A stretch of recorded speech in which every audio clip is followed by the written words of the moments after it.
안녕하세요. 윤우리 목사입니다. 어제의 말씀처럼 우리는 날마다 구원의 투구를 써야 합니다. 우리 머리, 생각이 참 중요하죠. 내게 찾아온 생각이 정말 올바른 생각인가? 아니면 또 마귀가 준 생각인가? 잘 구별하시고 정말 주님의 생각으로 우리 하루를 잘 살아내는 우리 라이프처치 성도님들 되시길 바랍니다. 하나님께서 우리에게 주신 말씀은 사도행전 8장 35절에서 39절까지입니다. 빌립이 입을 열어 이 글에서 시작하여 예수를 가르쳐 복음을 전하니 길 가다가 물 있는 곳에 이르러 그 내시가 말하되 보라 물이 있으니 내가 세례를 받음에 무슨 거리낌이 있느냐 이에 명하여 수레를 멈추고 빌립과 내시가 둘 다 물에 내려가 빌립이 세례를 베풀고 둘이 물에서 올라올세 주의 영이 빌립을 이끌어간지라 내시는 기쁘게 길을 가므로 그를 다시 보지 못하니라. 아멘. 오늘은 사도행전 8장의 마지막 장면입니다. 이 빌립은 예수님의 그 유언 명령에 순종해서 그 사마리아 땅으로 갔습니다. 그리고 사마리아 지역에 예수의 복음을 전했지요. 거기서 끝이 아니었습니다. 이 길을 가다가 이 에디오피아 고위 관리인 네시를 만났습니다. 여러분 그는 누구일까요? 이방인의 심지어 흑인입니다. 그 저주받은 함의 후예인 이 구스인의 이 거세를 당한 네시였던 거지요. 이 선민 사상에 갇혀 살고 있는 유대인들의 관점에서 보면 이 도저히 만날 수도 대화할 수도 없는 상대였습니다. 그러나 빌립은 이 에티오피아 네시를 만나는 순간 이 하나님께 감사했습니다. 왜냐? 보잘것없는 자신을 사마리아의 전도자로 사용하신 것과 어떤 이방인에게 복음을 전하며 세례를 베푸는 이 최초의 그리스도인으로 주님이 삼아 주셨기 때문이죠. 이 빌립을 통해서 하나님의 구원과 동떨어져 살았던 이방인들이 주 안에서 구원을 얻는 역사가 일어났습니다. 그 한 사람을 통해서 주의 말씀에 순종한 그 사람을 통해서 영혼이 구원을 받았던 거지요. 아마 빌립은요, 이방인에게 최초로 이 복음을 전하고 최초로 세례를 베푸는 주님의 도구가 되었다는 그 사실에 이 감격과 또 기쁨을 잊지 못할 것입니다. 그렇다면 이 에티오피아 네시의 입장에서는 어떻게 볼 수 있을까요? 26절을 보시면 하나님은 빌립에게 예루살렘에서 가사로 내려가는 길로 가거라 그 길은 광야길이다 라고 말씀하셨습니다. 이 가사란 오늘날로 보면 이 팔레스타인의 자치기구인 이 가자 지구이죠. 예루살렘에서 가사까지는 이 광야 사막길이었습니다. 그 광야길 속에서 네시를 빌립이 만난 것이죠. 그리고요, 이 에티오피아에서 예루살렘까지 거리를 제가 구글맵으로 보니까 약 4,600km더라고요. 아무리 마차를 타고 와도요, 이 최소 수십 일이 걸리는 아주 긴 길이었습니다. 이 네시는 예루살렘 성전에 예배하기 위해서 오랜 길을 떠나왔습니다.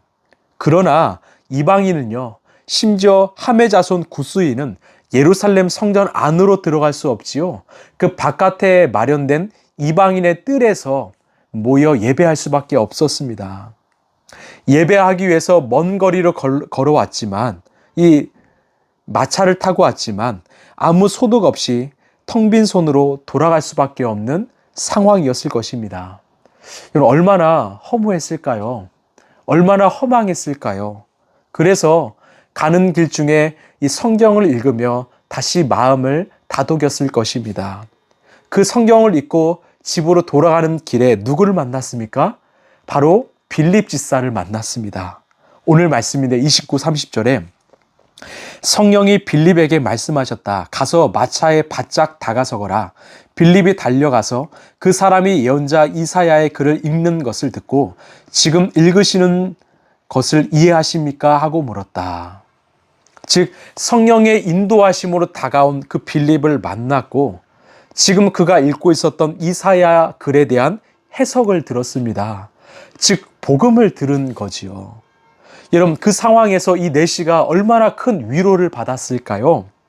이방인으로서, 어떤 구스인으로서 이 버림받았다라는 그런 감정을 가지고 내려가고 있었는데 하나님은 그를 버리지 않으셨더라고요. 하나님은 그를 사랑하셨습니다. 그 역시도 존귀한 하나님의 자녀였던 거죠. 그리고 복음을 주시고 복음을 깨닫게 하셨습니다. 이 빌립과 네시아, 에디오피아 네시아의 만남은요, 한 점 오차도 없는 완벽한 하나님의 계획, 시나리오 안에 있었던 거지요. 가령 빌립이 하루라도 정체했다면, 네시가 정말 하루라도 지체했다면 서로의 만남은 이루어질 수 없었던 거지요. 즉, 빌립과 네시의 만남은 정말 시간과 공간을 초월하시는 하나님의 신비한 구원의 은총이었던 것입니다. 그래서 어떻게 합니까? 36절을 보시면 그들이 길을 가다가 물이 있는 곳에 이르니 네시가 말하였다. 보십시오. 여기에 물이 있습니다. 내가 세례를 받는데 무슨 거리낌이 되는 것이라도 있습니까? 그 물이 있는 곳에서 빌립에게 이 에디오피아 네시는 세례를 받은 거지요. 진정으로 나는 죽고 예수로 사는 그리스도인으로 거듭난 것입니다. 그렇습니다. 하나님이 오늘 이 말씀을 우리에게 주신 이유는 무엇일까요? 바로 우리가 믿는 하나님은 시간과 공간을 초월해서 우리 인생을 인도하시는 하나님이라는 거죠. 우리의 상황과 만남을 통해서 당신을 보여주시고 놀랍게 역사하시는 분이라는 거죠. 여러분, 우리는 오늘 또 인생의 광야길을 걷고 있습니다. 때로는 내가 바랬던 계획과 뜻이 이루어지지 않아서 낙심하는 순간도 있지요. 마치 우리는 혼자 걷는 것처럼 외로움에 살 때도 있습니다. 그러나 여러분, 우리는 혼자가 아닙니다. 오늘 또 하나님께서는 우리와 함께 하십니다. 시간과 공간을 초월하신 하나님께서 우리의 때에 따라서 필요에 따라서 사람을 보내주시고 상황을 만들어 가신다라는 것을 여러분 기억하시길 바랍니다. 여러분, 우리 라이프처치의 만남이요, 우리 성도 한 사람 한 사람의 만남, 이것은 시간과 공간을 초월하신 하나님의 계획임을 저는 확실히 믿습니다. 그렇기에 여러분 걱정하지 마십시오. 우리가 날마다 보는 그 하나님의 놀라운 역사처럼 하나님은 당신의 자녀인 우리의 인생을 책임지십니다. 그리고 우리는 결코 혼자가 아닙니다. 우리의 인생길, 이 광야길은 바로 우리 예수님과 걷는 함께하는 길입니다. 기도하겠습니다. 하나님, 빌립이 예루살렘에서 내려왔고 또 이 에디오피아 네시가 이 에디오피아에서 올라왔습니다. 그 두 사람의 만남은 정말 시공간을 초월하신 하나님의 놀라운 구원의 은총이었습니다. 우리의 만남도 마찬가지입니다. 하나님의 계획, 하나님의 작품이 아니면 우리는 만날 수 없는 사람들이고 또 하나님과의 만남 역시도 하나님의 은총, 선물 아니면 만날 수 없는 일이었습니다. 이것을 기억하며 우리는 결코 혼자가 아니고 하나님이 우리를 끝까지 책임지신다라는 것을 잊지 않고 살아가는 우리 라이프처치 성도들 되게 하여 주옵소서. 우리 성도들 가운데는 어려움이 있습니다. 아픔도 있습니다. 그럼에도 불구하고 우리 하나님 우리와 함께 하신다. 우리의 인생을 책임지신다, 인도하신다. 이것을 잃지 않고 살아가게 하여 주시옵소서. 이 모든 말씀 사랑이 많으신 예수님 이름으로 기도하옵나이다. 아멘. 우리의 만남은 하나님의 작품이고 하나님의 은총임을 여러분 믿으시길 바랍니다. 우리 함께 이 믿음의 길, 십자가의 길을 같이 걸어가길 원합니다. 오늘 또 예수님과 함께 동행하시고 승리하시길 바랍니다. 감사합니다.